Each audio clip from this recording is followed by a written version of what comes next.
Sir Milo, Yes. tanong ko lang po, paano po ba magturo ng aso?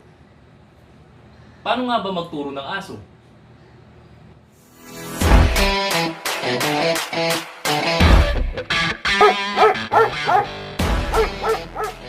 Hello guys! Ito po si Tristan Huertas, ang inyong dog trainer.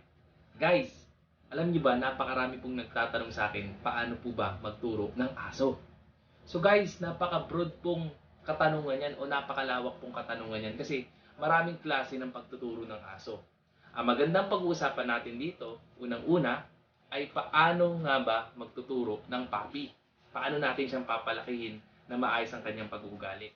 So mamaya, kukuha tayo ng aso at tuturuan natin kung paano tayo mag-uumpisa.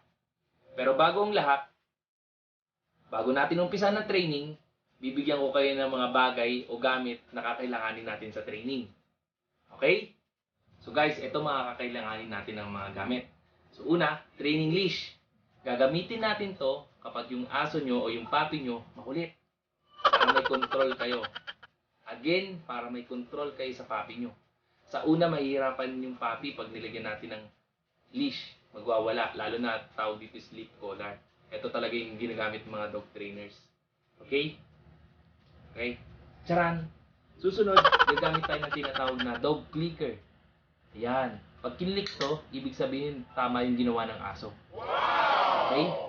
Then, gagamit tayo ng treats. Ang ginagamit kong treats, kasi matakaw yung puppy natin na kukunin, ay dog food lang. So yan, mga tuyong dog food. So nibbles na tinatawag. Okay? So mag-start na tayo guys. O tips muna guys ha. Pag kukuha kayo ng puppy, dapat ibabagay nyo sa inyong lifestyle.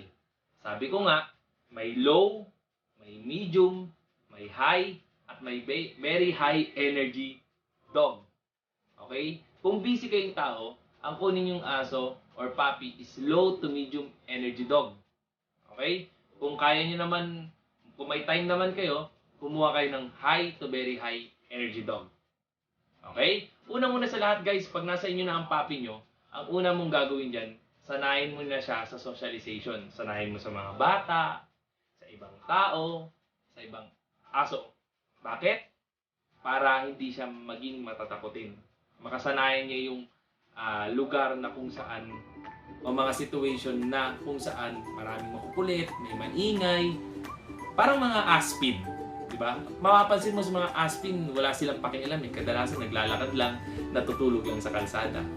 Di ba ganyan ang aspin? Very love ko ang aspin. Dahil love ko ang aspin, nag-rescue ako ng isang asong Pinoy. Papi pa siya. Nung una ko siyang makita, takot na tumatawid ng kalsada at walang pupuntahan. Ipakilala na natin, siya ay si Don.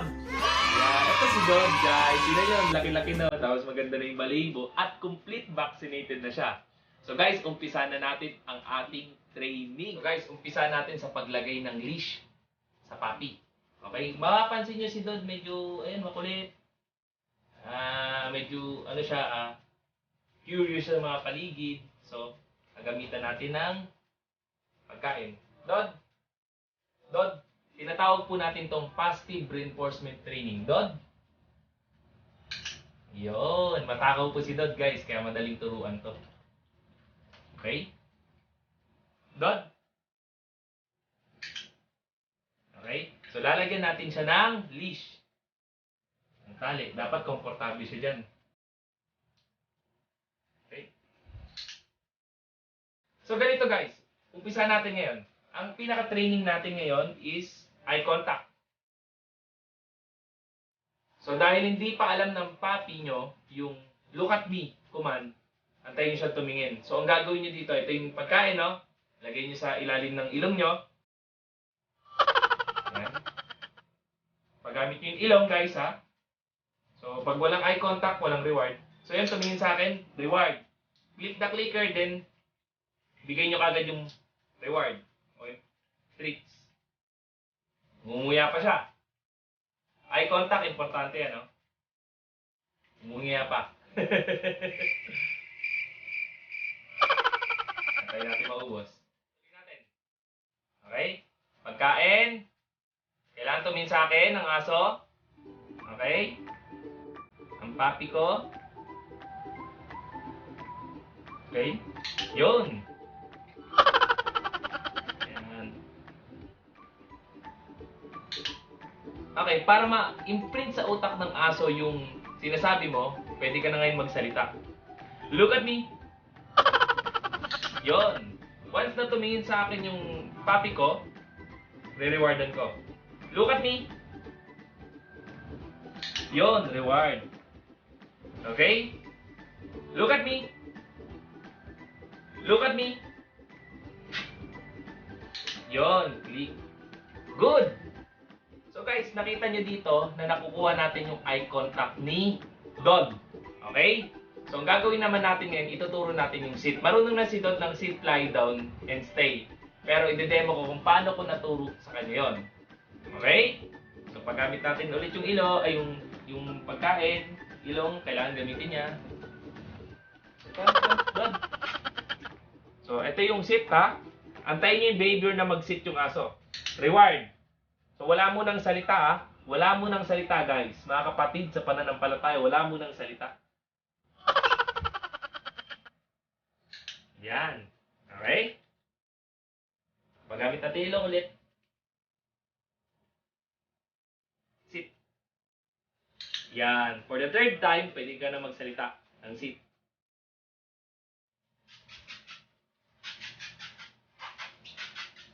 Sit. Good. Okay? Napaka-basic niyan, guys, yung sit. Sit. Reward. Okay? Ngumuya pa. Ngumuya pa. Sit. So guys, ganito case to case basis.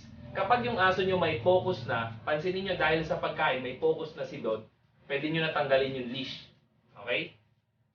May focus na siya tanggalin na natin yung leash. Gagamitin nyo lang yung leash kapag kung nasa loob kayo ng kwarto, makulit yung aso, lagyan nyo ng leash. Pero kung makulit, may focus na yung aso, katulad ni Dog, pwede nyo na tanggalin yung leash. Okay? Yan, yung sit. Sit. Come. Dog. Sit. Good. Okay? Dog. Sit. Good. So guys, ituloy natin Yung come, ito lang naman yon. So, ang tinuturo natin ngayon, sit and come. Come. Come. Come. Come, Dog. Come, Dog. Come, Dog.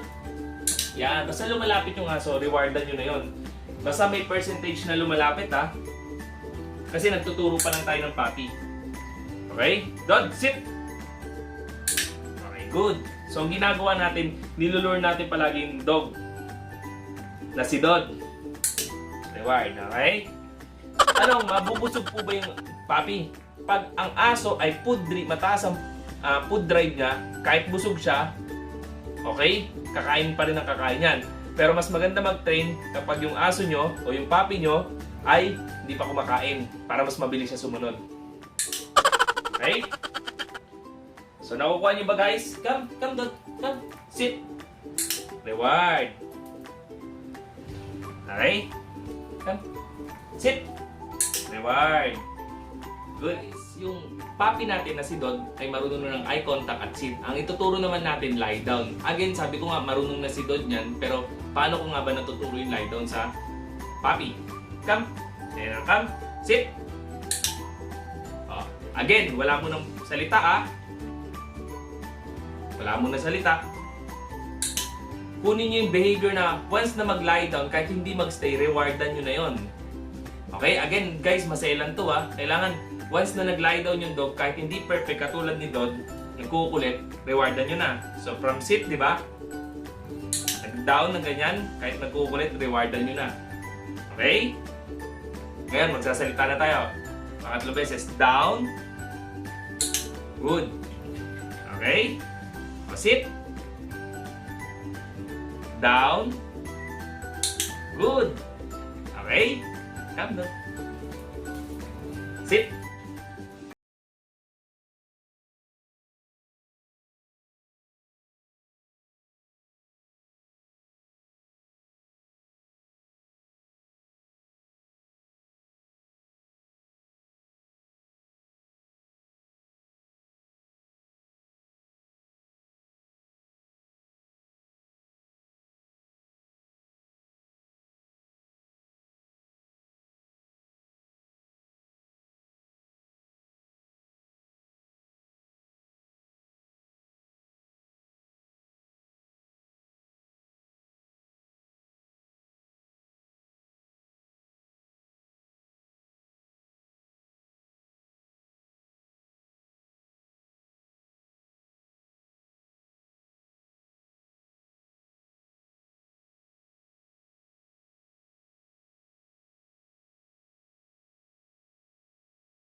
Sa sample lang yun, yung aso marunong po yan. Antay nyo yung behavior na yun.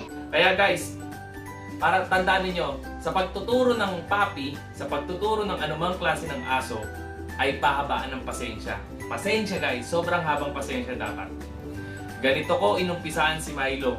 Nag-umpisa ako sa basic hanggang nag-advance. Makulit lahat ng, karamihan naman ng puppy guys, pero hindi lahat. Karamihan ng puppies, makukulit po.